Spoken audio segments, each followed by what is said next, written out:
Ancien député de la Chambre des communes, directeur artistique et ingénieur de son. Avec Pierre Nantel, entendez l'actualité. Sans fausse note. Je ne sais pas si vous avez remarqué, mais souvent maintenant dans les œuvres de fiction, une série, un téléroman, des films, lorsque le sujet du suicide est abordé, très souvent dans le générique avant la fin de l'émission, on nous mentionne les lignes d'aide, si vous vous sentez seul, il y a des ressources, etc.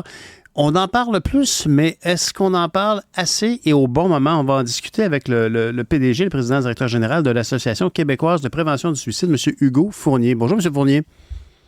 Bonjour, M. Nantel.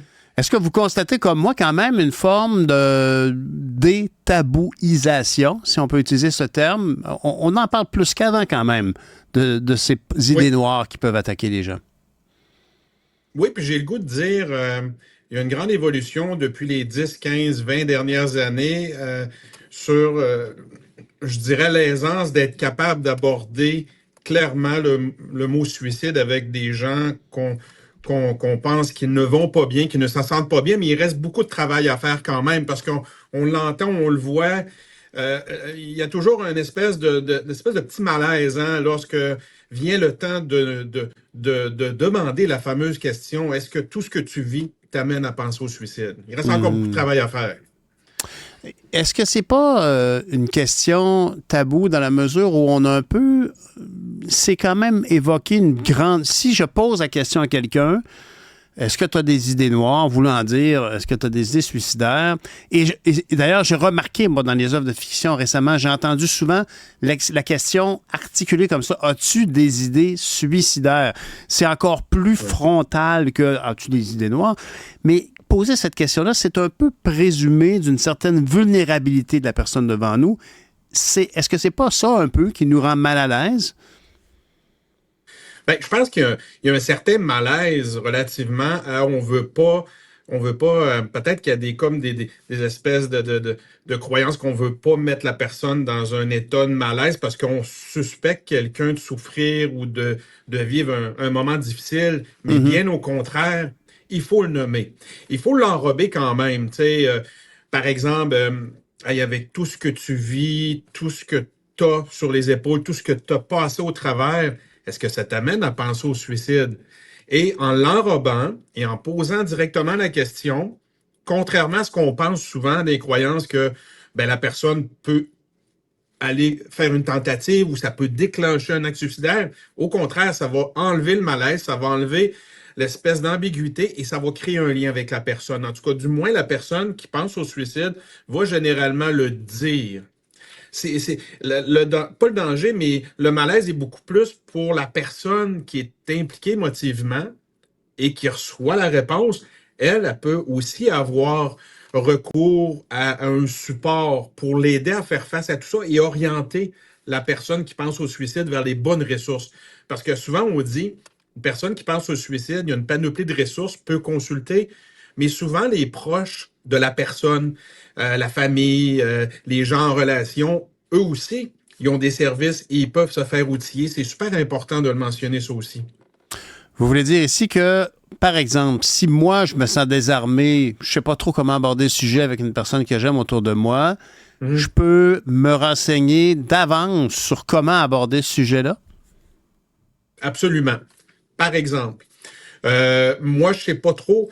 La personne me dit, qui est proche de moi, me dit, oui, je pense au suicide, mais je peux aller sur suicide.ca, qui est un site Internet où on a beaucoup d'outils, beaucoup de trucs, beaucoup de documentation pour accompagner une personne. Donc, on peut aller chercher là de quoi on discute, qu'est-ce qu'on peut faire, où on peut référer la personne, quels sont les signes précurseurs qu'on peut surveiller. Et c'est super important aussi d'amener la personne elle-même. Je veux dire, la personne nous dit qu'elle pense au suicide. On peut lui conseiller et lui demander d'appeler, par exemple, à la ligne 1866 appel ou au centre de prévention du suicide de la région où il se trouve. Mais les ressources sont aussi pour la personne qui se soucie ou qui est inquiète pour un proche. C'est vraiment très pertinent de nous rappeler l'existence de ces pages d'information-là, mais c'est surtout aussi je dirais, de rationaliser l'idée d'y aller par prévention, pour être capable de reconnaître. Je me rappelle, je faisais partie d'un mouvement à Longueuil qui s'appelait les Sentinelles, qui veillait à identifier des symptômes de détresse chez les gens. Mais c'est toujours délicat. Moi, je considère toujours que c'est délicat, puis c'est pour ça que c'est pertinent d'aller s'informer, pour choisir les bons mots. Parce qu'on dirait que c'est comme d'amener le sujet sur la table. On a toujours l'impression qu'effectivement, c'est pour ça que les œuvres de fiction, lorsqu'ils évoquent des tentatives de suicide, s'empressent d'écrire. Si vous avez besoin de parler, n'hésitez pas à appeler le numéro de téléphone. Moi, j'ai une question pour vous. Vous êtes quand même le président de l'Association québécoise de la prévention du suicide. Et quand vous avez dit qu'on peut poser des questions en les enrobant un peu, moi, je vous ai trouvé assez frontal. Vous avez dit, avec tout ce que tu traverses, tu dois être fatigué, tout ça, est-ce que tu as déjà eu? Puis là, je m'attendais à ce que vous disiez, as-tu déjà eu des idées noires? Mais là, tu as dit, as-tu déjà eu des idées de suicide? Ouais. Pour vous, ça, c'est pas trop direct, ça. Non, c'est un très bon exemple que vous mentionnez, M. Nantel. Par exemple, mettons que je dis, ben là, j'ai des idées noires, je suis anxieux, ça me stresse, j'ai des idées noires depuis un petit bout. Ben, les idées noires, c'est pas nécessairement penser au suicide. Admettons que je suis en rémission d'un cancer et j'ai beaucoup d'anxiété parce que j'attends des réponses ou pas des réponses, mais des résultats d'examen. Ben ça m'amène à avoir des idées noires, des idées négatives. Donc, c'est pour ça qu'il faut être encore plus précis. Parce que les idées noires, comme je disais, peuvent être aussi l'expression d'un moment difficile, mais pas nécessairement une personne qui pense au suicide.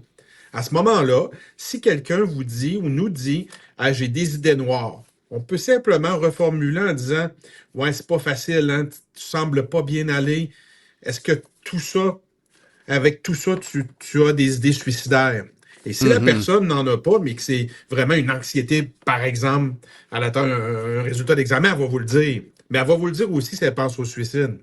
Et ça nous permet à ce moment-là de s'assurer que la personne demande de l'aide.